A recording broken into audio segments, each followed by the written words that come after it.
Halo, Assalamualaikum warahmatullahi wabarakatuh. Jumpa lagi dengan saya Melba Ferry Fadli di Curhat Kedai Kopi. Dan teman ngopi saya hari ini adalah Bang Robinson Alphabet. Siap. Sehat, Bang? Alhamdulillah sehat. Gimana kondisinya? Udah pernah terpapar? Sudah dong. Ya, penyintas. iya. Soalnya namanya kondisi kayak gini kan mau nggak mau. Apalagi di Jasara Harja kan berkaitan pekerjaan kita kan. Mas kapan kenanya? Pada saat saya masih di Bengkulu. Waktu itu kasus lagi tinggi-tingginya? Lagi tinggi-tingginya.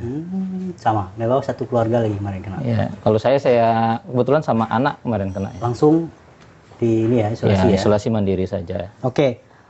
Baik, Bang Robinson ya? Robinson, Bang Robinson Alphabet ini adalah kepala bagian administrasi. Iya, betul. Di Jasara Harja Provinsi Riau. Cuman ada yang aneh nih, mungkin bukan saya orang yang terkejut mendengar ini. Panjang kali pikiran. Tuh, saya bacakan Robinson Alphabet SSI, Ya. AAAIK, Ya. QWP, Ya. CBHCM, CM.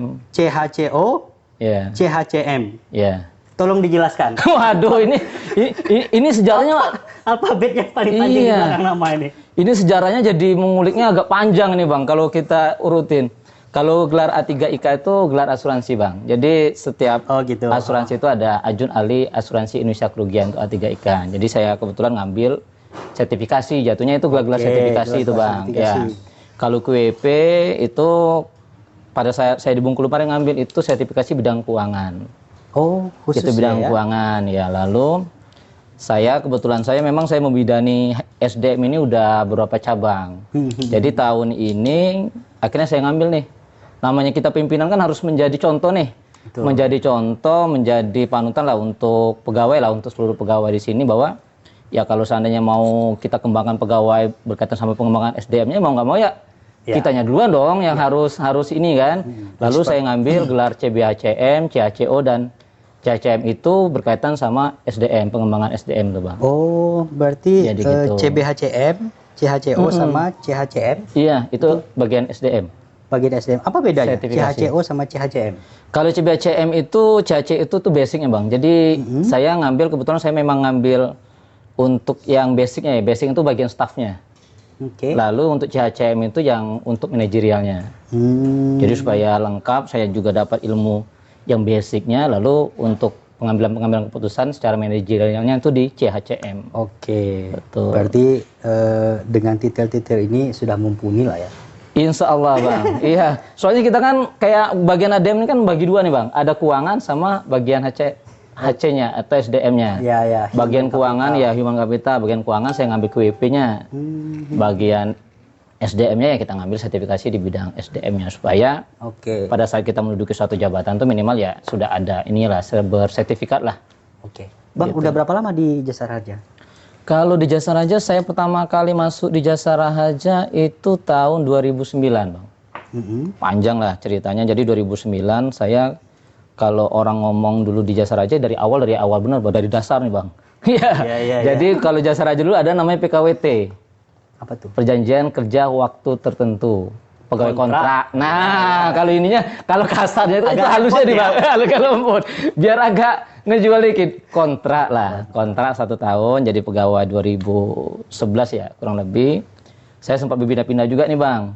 Jadi kalau di Jasara Harja itu kita kan BUMN nih. Ya. Jadi kalau pola karir Jasara Harja itu mau nggak mau kalau memang mau ngejar karir ya siap. Saya dulu di Bengkulu kurang lebih sekitar 7 tahun ya. Sempat ke Papua juga Bang. Berapa lama di Papua? 1 tahun 4 bulan. Cuma rasanya kayak 14 tahun Bang. Ya belum ada 1 tahun 4 bulan di Papua, sempat juga ke Banten 6 bulan, lalu ke Jogja 5 bulan, kembali ke Bengkulu ya, Bengkulu 10 bulan, lalu di sini. Alhamdulillah sudah 1 tahun. Di sini? Di sininya. Ya. Berarti baru juga Mas ya? Ya baru. 1 tahun. Gitu. Ya, alhamdulillah sih. Pas pula pindah pas waktu COVID. Nah itu dia. Jadi kalau di sini ada bercanda nih Bang. SK pindah ke sini untuk pejabatnya itu harus kena COVID dulu Bang. Iya. harus kena COVID. Jadi lampirannya itu. Bukti swab. Ya gitu. Jadi memang saya pas keluar SK itu pas kena COVID Bang. Jadi kalau teman-teman sini tahu, saya 1 bulan nggak masuk kantor kemarin. Itu berkah COVID itu. Iya, berkah COVID. Jadi, Oke, Bang, siap. terkait dengan posisi jabatan yang sekarang. Bagaimana sih Jasara Harja melakukan pembinaan SDM terhadap internal karyawan yang ada di Jasara? Di Jasara Harja ya. Ya kita kembangkan mungkin cukup di cabang Riau lah ya. Kalau saya sih membuatnya ada beberapa program sebenarnya unggulannya. Karena gini, karena kan saya memang berkecimpung di SDM tuh udah beberapa cabang nih Bang. Kita lihat udah beberapa cabang, kita dari Banten kemarin, Jogja, Bengkulu tuh SDM terus nih. Kebetulan alhamdulillah promosinya sebagai kabak administrasi ya. Jadi untuk tahun 2021 ini kita buat 4 program unggulan nih Bang. Jadi yang pertama itu kita lakukan ada sharing session beriman Bang. Jadi beriman tuh ada slogannya tuh anak-anak milenial sini. Istilahnya beriman itu belajar dari mandiri. Nah, asik kan? Kalau anak-anak milenial buat tuh asik nih gitu kan, belajar dari mandiri. Kita bekerja sama Skill Academy. Jadi anak-anak itu buat belajar, dikasih video-videonya dari Skill Academy, lalu mereka paparan nanti Bang. Itu 2 minggu sekali. 2 minggu sekali nanti paparan secara bergilir. Itu program pertama. Yang kedua, kita ada program kita buat RIC. Apa tuh? Apalagi nih ya Bang ya. Riau Inovasi Culture. Jadi kita memudayakan inovasi nih di cabang Riau. Jadi alhamdulillah ini program ini bisa berjalan menghasilkan 5 inovasi Bang. Nah ini karena banyak saya lupa nih, boleh saya bacain lah ya. Ini saking banyaknya nih. 1 ada Sideri Bang, sistem driver mandiri. Nah, yang kedua ada Sisensi, aplikasi presensi untuk ARU. Yang ketiga Simoni, aplikasi monitoring untuk security. Yang keempatnya Si Pintar, sistem aplikasi e-way terintegrasi. Dan yang kelima Simani, sistem manifest. Bagaimana kontribusi sistem ini terhadap perusahaan ya? Ya. Jadi kalau sistem ini ada 3 sistem. Ini kebetulan ada dua bagian nih, bagian administrasi, bagian operasional ya. Di bagian administrasi ini Bang, kita dengan sistem-sistem ini kita melakukan ada penghematan biaya. Ada penghematan biaya nih, ada penghematan biaya, tentu aja nanti kan larinya tentu ke perusahaan juga ya. Sedangkan untuk yang Si Pintar dan Si Manis itu di bagian operasional. Ini juga menopang juga, walaupun dari masa pandemik ini ya bisalah menopang untuk meningkatkan pendapatan Jasara Harja. Dan nanti kan muaranya juga untuk pembayaran santunan Jasara Harja Bang. Karena kan mau nggak mau Jasara Harja ya harus mengumpulkan uang nih untuk bisa membayar santunan santunan Jasara Harja ya. Gitu. Lalu digitalisasi itu memang sudah perlu dilakukan dan perlu dikembangkan untuk kondisi saat ini. Betul. Kita juga sebenarnya kita seiring juga program pusat ya, bahwa sebenarnya pusat pun juga sudah mengarahkan nih, ada namanya digital leadership. Bahwa juga para manajerial ini harus melek juga Bang digital, mau nggak mau. Karena pandemik ini aja Bang, pada saat kita di bagian SDM, kalau kita nggak kreatif, nggak jalan programnya Bang. Jujur aja Bang, iya kan, ngumpul aja susah gitu kan, ya mau nggak mau, karena itu kita buat akhirnya kayak tadi beriman, daring kan. Nah, lalu JR Innovation Culture dibuat oleh anak-anak di sini. Lalu ada Bang yang program yang ketiga nih, kita juga ada coaching, mentoring. Karena manajer kan mau nggak mau kita tetap harus melakukan mentoring. Coaching, menyiapkan kader-kader kita terbaik untuk pengembangan SDM. Karena kita juga berharap bahwa Jasara Harja kedepannya bakal punya talent-talent yang bagus tentunya kan. Nggak pengen dong cuman kita-kita aja yang mimpin kan, pasti anak muda ini pengen naik ya. Gitu Bang. Yang terakhir kita ini Bang, ini unggulan kita yang paling top ini Bang. Apa tuh? Jadi Jasara Harja Riau tahun ini 100% kompeten. Jadi kita seluruh pegawai di cabang Riau ini kita beri sertifikasi. Gitu, baik di bidang SDM, ada bidang MR gitu, yang bidang TI-nya juga ada Bang. Gitu, baik bidang asuransi juga ada. Jadi sampai ke sana Bang. Iya. Jadi kita nggak tanggung-tanggung nih untuk pengembangan SDM-nya kita. mengambil sertifikasi atau seperti apa? Iya, mengambil sertifikasi Bang. Jadi kan kalau kita mau mengambil kayak pendidikan formal mungkin butuh waktu ya Bang ya. Kalau S1 mungkin 4 tahun paling enggak. Kalau Abang mungkin bisa 7 tahun ya Bang ya. Sebelum di DO ya. Ya, ada 4 tahun. Pas gitu. Hah? Saya sudah tahu. Iya kan benar. Saya bisa merawang. Udah ngomong dukun ini. jadi ya butuh ini, dan di samping itu kita ya memang itu pendidikan formal lah ya. Ya pastilah S1 mau S2 S3 gitu kan. Tapi di samping itu kita juga harus menyiapkan nih sertifikasi yang bisa mendukung kinerjanya dia. Kayak saya bidang SDM nih, saya megang bagian keuangan sama pegang SDM umum. Mau nggak mau saya juga harus mengembangkan dong. Saya nggak bisa hanya berpaku bahwa ya saya kan praktisi ya, saya udah sekian tahun nih ngikut di bidang SDM gitu, kan sudah mumpuni, kan harus diuji bang. Ya mumpuni nggak sih diuji? Itulah kita ngambil sertifikasi. Itu sertifikasi BNSP ya. Jadi di situ diuji apakah kita layak atau enggak. Sehingga kita harapan kita sederhana sih bang ya, bahwa Jasara Harja ini kan sekarang juga sudah masuk ke holding ya, holding AFC. Saya juga harapan saya sebagai kabak administrasi, sebagai pimpinan di cabang Riau ini, ya kita mempersiapkan bang. Karena itu bang, kita juga nggak mau kan nanti suatu hari yang duduk di meja-meja kita ini dari perusahaan-perusahaan yang lain. Betul. Ya kalau kita duduk di perusahaan lain boleh lah gitu kan, ya jangan kita yang kalah kan. Karena itu kita fokus benar bang, kita fokus benar mempersiapkan SDM di Riau ini siap pakai. Bang, gitu. Kalau boleh kita tarik ke belakang, kenapa Jasara Harja Riau menjadi penting untuk peningkatan kualitas SDM? Apakah sebelum-sebelumnya ini menjadi catatan tersendiri bagi kita? Sebenarnya di cabang-cabang lainnya sih tetap ada bang. Ada juga pengembangan, tapi kan namanya pengembangan kita kembaliin sama daerah masing-masing ya, kreativitas kita juga mau seperti apa. Sebenarnya saya bilang pandemi ini nggak selamanya jelek juga bang. Jujur aja kita bilang, pandemi ini memaksa kita untuk kreatif. Ya betul, melek digital. Melek digital mau nggak mau bang. Dulu nggak bisa kita ngeliat Zoom. Iya, kita ini dulu nggak bisa saya video call mungkin mau sama orang tua atau apa. Terus kan nggak ada. Ya. Dulu bang, zaman saya dulu ya, saya awal-awal karir dulu, saya di Samsat itu bang, dapat pendidikan tuh 1 tahun sekali tuh, alhamdulillah bang. Kadang-kadang nggak dapet malah. Iya. Kalau sekarang mau teman-teman mau di apa ya, paling ujung apa? Saya Guntung ya.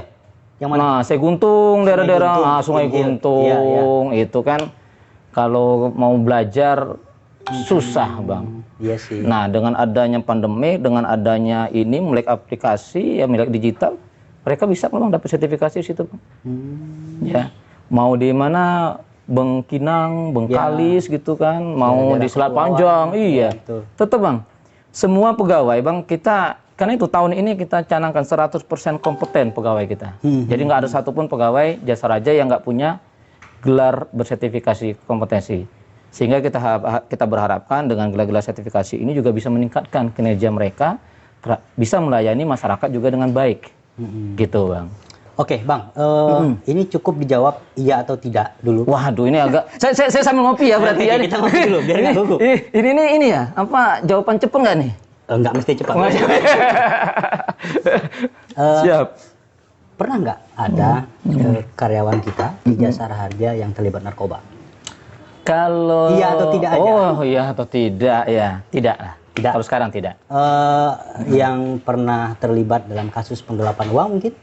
Kalau kasus penggelapan uang sih ya dulu ada ya Bang ya. Zaman-zaman dulu ya, mungkin beberapa tahun yang lalu lah ya Bang. Mungkin puluhan tahun lalu ada. Kalau sekarang sih udah nggak ada lagi. Satu lagi, pernah nggak ada pegawai kita yang memang gaya hidupnya itu hedonis? Kalau hedonis sih enggak ya. Kita lihat enggak.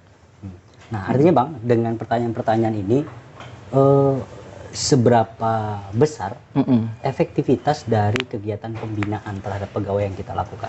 Oh iya. Karena gini, memang isu terkait keterlibatan narkoba, pola hidup hedonis yang sekarang lagi marak itu menyerang instansi kepolisian. Betul. Termasuk di kasus penggelapan dana yang juga sering terjadi di BUMN. Nah, ini menandakan bahwa memang upaya pencegahan dan pembinaan itu masih perlu proses yang panjang terhadap pegawai gitu. Jadi gini Bang, ya sesuai juga ya, sesuai dari program dari Bapak Menteri BUMN ya, Bapak Erick Thohir. Jadi kalau Abang lihat ini Bang, ini akhlak Bang. Wes. Oh iya, ini jargonnya BUMN. Jargonnya ya? Kita nih akhlak, core value kita akhlak. Situ ada amanah, ada kompeten gitu ya, ada harmonis gitu ya. Terus ada loyal, adaptif dan kolaboratif gitu kan. Yang pertama kali apa, Bang? Amanah. Jadi kita mau nggak mau ya jasa raja ya amanah. Bagaimana memegang peran itu ya, amanah yang diberikan, menjalankan itu dengan sebaik mungkin gitu ya. Itu dulu yang kita tanamkan, Bang. Karena sebaik apapun ini, sebaik apapun program, sebaik apapun ini, kalau memang dari dalam hatinya nggak ini, Bang, tetap, Bang. Ya. Mau apa, Bang? Abang mau buat apa? Ya orang juga tetap korupsi, Bang. Walaupun dihukum juga puluhan tahun, hukuman mati, tetap orang pakai narkoba, Bang. Yang penting apa? Hatinya kita dulu dong, amanah. Tapi kalau bicara masalah kontrol, sebenarnya kita udah melakukan kontrol, Bang. Kayak di Samsat, itu teman-teman pegawai kita nggak ada lagi yang terima megang uang cash, Bang. Oh, nggak ada lagi, ya sih, Bang. digitalisasi cukup efektif ya. Betul. Pungli. Betul, nggak ada lagi tuh megang uang cash, Bang. Jadi kita di sana pegawai langsung store nanti ke bank sistemnya. Dan kita juga di sini bisa kontrol, Bang. Kita ada host to host. Jadi real time bisa kita kontrol nih pendapatan kita. Seandainya gini, seandainya saya detik ini bisa tahu nih berapa pendapatan yang ada di Selat Panjang. Walaupun kita nggak perlu ke sana, gitu ya, tetap bisa, Bang, dikontrol di sini. Berapa sih pendapatannya? Gitu. Karena kalau zaman dulu mungkin ada ya itu, Bang, memang sistem yang belum bisa dibangun juga, itu salah satunya ya. Tapi dengan sistem yang sekarang ini sudah bisa lah mengontrol. Di samping itu kita, Bang, kalau memang ada ini ya kita juga continue, Bang. Kita dari pimpinan juga turun dong ke lapangan. Kita lihat sih kondisi kehidupan realnya seperti apa gitu, kondisi teman-teman seperti apa gitu kan, kita datang ke sana gitulah. Kita melakukan coaching, mentoring. Apabila kita mulai menemukan ada kejanggalan-kejanggalan seperti kok laporannya mulai terlambat nih. Nah, itu gimana untuk proteksi dini terkait soal? Ya, bisa sih, kita kan sekarang ini, Bang, udah mulai digital. Kita mau video call pun kapan pun bisa. Kita buat Zoom meeting pembinaan kalau memang kita nggak bisa datang ke sana. Selama pandemi kan kita terbatas nih, Bang. Ya. Terbatas sekali, Bang. Mau nggak mau ya kita juga harus memanfaatkan digitalisasi. Untuk absen, Bang, sekarang kita juga sudah absen pakai grid day. Jadi udah langsung terkoneksi di sini, Bang. Mereka nggak absen di tempat ketahuan, Bang. Iya. Kalau dulu kan absen masih pakai sidik jari ya, atau pakai zaman dulu pakai kartu totok, ya kan zaman dulu kan. Mending, Bang, kadang absen. Kalau nggak pakai tulis tangan gitu kan, nggak tahu tulis tangannya pun seminggu sekali direkapnya kan. Nah, kalau kita nggak, kita sudah ada grid day. Jadi sebenarnya jasa raja juga melindungi juga, Bang, karena pegawai itu aset.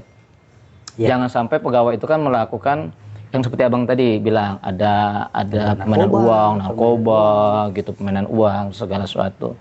Karena itu memang kalau kita bilang, ya saya bilang tadi awal memang harus dari hati ya. Tetapi juga kita lindungin pegawai kita dengan sistem yang baik. Jadi pegawai kita nggak ada sentuhan sama uang lagi, menghindarin gitu kan. Kalau kita lihat lagi, Bang, kayak gini, kayak pembayaran santunan klaim nggak ada lagi, Bang, bayar cash, Bang, ke korbannya. Ke korban. Klaiman tuh nggak ada lagi. Kalau korbannya dirawat di rumah sakit, ya kita bayar langsung ke rumah sakit, Bang. Iya. Jadi kita menghindarin tuh adanya sentuhan-sentuhan uang. Gitu. Jadi pegawainya juga ya mau dikorupsi, apalagi mau dikorupsi gitu kan. Kalau mau dikorupsi lah gitu, tanda kutipnya lah, Bang. Orang nggak ada megang uang kok gitu kan. Ya kan, ya alhamdulillah, Bang, kalau bagi saya pribadi nih, Bang, alhamdulillah juga kan kita sudah diberikan oleh negara ya, oleh negara penghasilan, ya tinggal kalau kita sih timbul rasa bersyukurnya jadi, Bang. Gimana dengan sistem yang seperti ini, lebih repot atau lebih mudah sebenarnya? Kalau saya bilang lebih mudah. Pengontrolan jauh lebih mudah, Bang.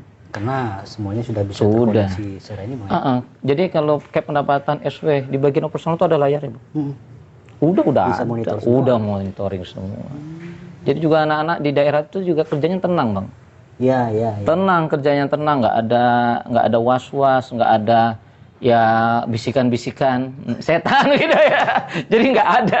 Itu jadi godaannya nggak ada. Jadi mereka benar-benar clear, benar-benar fokus gitu, benar-benar, kalaupun mereka kan kadang-kadang juga mau nggak mau mereka sendiri, Bang. Kalau bicara kontrol lebih sulit lah, mereka sendiri ya. Ya mau nggak mau mereka, tapi dengan digitalisasi ini mereka bisa, Bang, kalau ada laka lantas, Samsat tinggalkan bantu masyarakat, karena itu dulu, Bang, tugas pokok kita adalah membayar santunan kepada, memberikan manfaat, membayar santunan kepada korban laka lantas. Oke. Gitu. Bang Robinson, salah satu persepsi yang juga sering muncul di masyarakat bahwa yang namanya perusahaan plat merah itu kan identik selalu bermasalah terhadap trust. Nah, itu disebabkan, salah satu penyebabnya ya kinerja pegawai yang lamban. Nah, bagaimana kita mengantisipasi atau mengatasi ada kinerja pegawai-pegawai yang memang lelet dalam tanda kutip? Itu sering sekali gitu. Iya. Sebenarnya gini ya, kita juga seperti yang saya sampaikan di program-program saya ada coaching mentoring loh. Jadi kita ada coaching yang kita sampaikan apabila sudah ada, nanti kita pasti ada. Ini ya, kita coaching mereka, kita mentoring.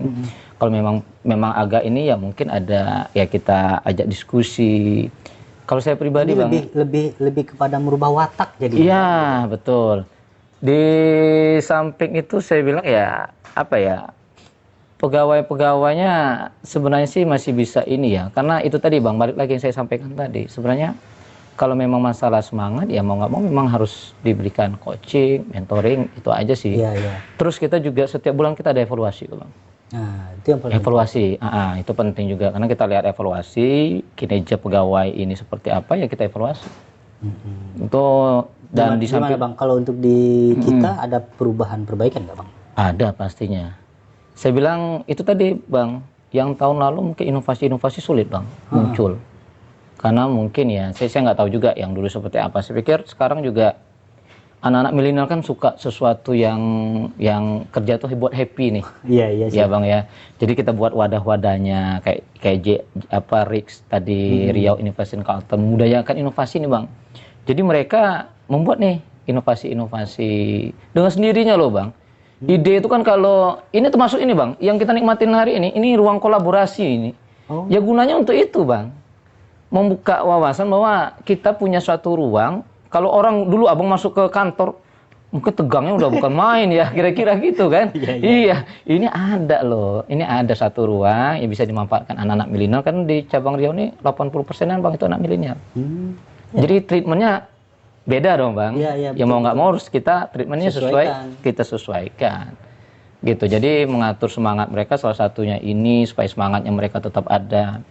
Tentu juga harus ada Bang, harus ada award juga. Ya kita berikan lah. Ya, itu penting, bentuk penghargaan. Karena sebenarnya simple Bang ya. Kalau karena saya megang beberapa SDM, ini. Sebenarnya kalau anak milenial itu bukan masalah money, kata orang tuh bukan Bang. Pengakuan. Lebih penting pengakuan. Mereka diakuin di sana, diakuin kinerjanya dia, yang mungkin diberi pujian terhadap kinerja dia. Ya itu mereka butuhkan. Ya rewardnya itu Bang. Jadi bukan reward yang kita harus semuanya kita takar dengan uang, enggak. Sebenarnya dengan pujian kecil, mungkin traktir makan mungkin Bang. Iya sih. Iya, itu anak milenial suka gitu Bang. Jadi anak milenial anak milenial tuh nggak suka loh Bang diajak rapat itu di tempat yang tegang tuh nggak suka. Nggak kan yang tuanya. Iya, jadi rapatnya sekarang kayak gini, kedai ada tempat ngopi, gini, lebih fleksibel. Istilahnya kan sistemnya apa Bang? Kalau dulu istilahnya, kalau kamu tidak mau berubah, ya ada suatu sistem yang bakal merubah kamu gitu. Kalau kamu nggak mau berubah ya mati. Karena yang pasti itu kan suatu perubahan. Gitu. Bang, untuk jadi pegawai di Jasa Raja susah nggak sih? Nah itu dia. Saya susah enggak ya sebenarnya. Kalau sekarang Bang, ya bisa diomong Bang ya. Kemarin aja kita penerimaan untuk LBJR aja lah ada 80 ribuan itu Bang. Ya kita di sini se-Indonesia kemarin kurang lebih sekitar 30-an. Itu hanya LBJR ya Bang ya. Jadi kalau untuk pegawai resminya Bang ya, ya itu tuh diomong susah sih sebenarnya, ya tergantung persiapan mereka juga ya. Pasti yang ya standar-standar aja deh Bang kalau persyaratannya Bang. IPK lah, ya IPK ya rata-rata ya di 275, tapi ya biasanya sih di 3 ke atas sih diambil lah. Berarti kita nggak sesuai kebutuhan. Artinya tiap tahun itu ada pembukaan atau pasti ada sesuai dengan kebutuhan Bang. Nggak tiap tahun juga kita buka enggak. Iya. Jadi sebagai informasi juga mungkin kita udah hampir 2 tahun ini nggak ada penerimaan pegawai. Kalau sistem sisipan kita ada Bang? Nggak ada. Nggak ada ya? Nggak ada. Misalnya ada yang kosong nih, yang nggak ada ya. Jadi sebenarnya kalau untuk penerimaan pegawai Bang ya, karena memang saya bilang saya dari bawah dan saya ngalamin semua itu dari bawah, jenjang karir juga dari bawah. Insya Allah kalau di BUMN Bang ya, saya nggak tahu, yang jelas di Jasa Raja nggak ada namanya masalah uang penerimaan pegawai, nggak ada. Nah itu kemarin sempat heboh tuh. Apanya yang tuh? Buka lowongan kerjaan, mengatasnamakan Jasara Harja, tapi dia minta uang. Gimana tuh? Ya, jadi ya kita menghimbau juga nih. Ini alhamdulillah nih diundang ya sambil ngopi kita himbau juga nih. Ya kemarin ya heboh juga nih. Kalau nggak salah saya itu adanya di IG ya Bang ya. Jadi Jasara Harja _ karir kalau nggak salah saya. Jadi diceritakan sana, nggak ada pungutan apa-apa, bla bla bla bla gitu kan. Tapi ujung-ujungnya nanti minta uang juga tuh Bang. Minta uang katanya untuk akomodasi ke sana gitu, tiket bla bla, nanti di sana diganti. Dan ini ada Bang. Kemarin ada Bang sampai ke sini Bang. Nah, itu juga. Jadi saya juga menghimbau nih kepada teman-teman ya yang berada di luar sana, terutama Bang masa pandemik ini orang jadi buta. Semuanya karena seluruh pekerjaan nih sulit ya. Kita bukan sulit lah, dimanapun sekarang cari kerjaan sulit lah. Jadi pada saat sesuatu dibuka itu udah kayak surga lah ya. Iya, sudah ada peluang nih. Nah, itulah yang dimanfaatkan oleh oknum-oknum tertentu. Jadi biasanya kalau kita buka lowongan itu ada website resmi kita www.jasaraharja.co.id. Itu pasti di situ Bang. Di situ ya. Di situ pengumumannya. Kalau memang kita ada pembukaan. Lalu atau IG resmi kita Jasara Harja. PT, centang biru. PT _ Jasara Harja. Nah itu. Kalau yang untuk di Riau-nya Jasara Harja _ Riau. Itu yang resmi-resmi itu Bang. Jadi jangan sampai nanti. Dan saya juga kalau seandainya memang ragu. Dan saya pastikan nggak ada penerimaan, nggak ada uang Bang. Pungutan nggak ada. Saya jamin nggak ada. Karena saya ngalamin Bang, nggak ada sama sekali. Dan kalaupun nanti diterima dan harus pendidikannya ke Jakarta, itu sudah dikasih Bang, ongkosnya Bang. Dari kita ya? Dari kita. Itu gimana ceritanya kok bisa ada yang ini? Maksudnya gini, untungnya kemarin dia coba konfirmasi. Iya benar, untungnya dia konfirmasi kemarin Bang. Jadi ya itu dia Bang, kita edukasi lah. Kalau memang ada informasi, nggak hanya di Jasara Harja aja lah ya. Kalau memang ada penerimaan di BUMN-BUMN lain, tolong dikonfirmasi kembali lah. Kalau khusus di Jasara Harja, kalau teman-teman nggak ada di Pekanbaru, umpamanya ada yang di Rengat, di daerah tuh Bang. Jasara Harja kan ada seluruh wilayah Bang. Datang aja ke Samsat. Petugas kita kan ada di Samsat tuh. Tanya aja di sana, ada nggak sih penerimaan? Gitu Bang. Jadi, ya itu saya bilang. Jadi saya bilang sih konfirmasi langsung aja sih. Ya konfirmasi langsung ke kita atau mungkin DM boleh. DM ke ini kita. Cuman saya pastikan satu Bang, nggak ada pungutan. Itu dulu deh. Memang jadi marak ya kayak gitu sih. Iya, kalau ada pungutan pasti bukan penerimaan. Di Jasara Harja gitu aja deh. Kalau memang ada penerimaan minta uang, baik kecil, apalagi besar Bang, itu nggak ada. Ya kalaupun ada, pokoknya seluruh biaya itu ditanggung Bang. Nggak ada. Itu aja kita pastiin nggak ada. Penerimaan clear. Thank you Bang Robinson. Siap. Robinson kan? Robinson Alphabet. Robinson. Agak aneh ya. Dengan makanan Riau sudah populer? Itu dia Bang. Ini perut aja nih sampai ini gara-gara makanan Riau nih Bang. Tapi yang jelas Riau nggak ada masalah asik. Ya, enak banget. Enak banget lah. Oke, itu tadi perbincangan saya dengan Bang Robinson. Terima kasih kepada kawan-kawan telah menyaksikan video ini sampai habis. Sampai jumpa lagi di Curhat Kedai Kopi selanjutnya. Saya Melba Firi Padli. Assalamualaikum warahmatullahi wabarakatuh. Waalaikumsalam. Oke.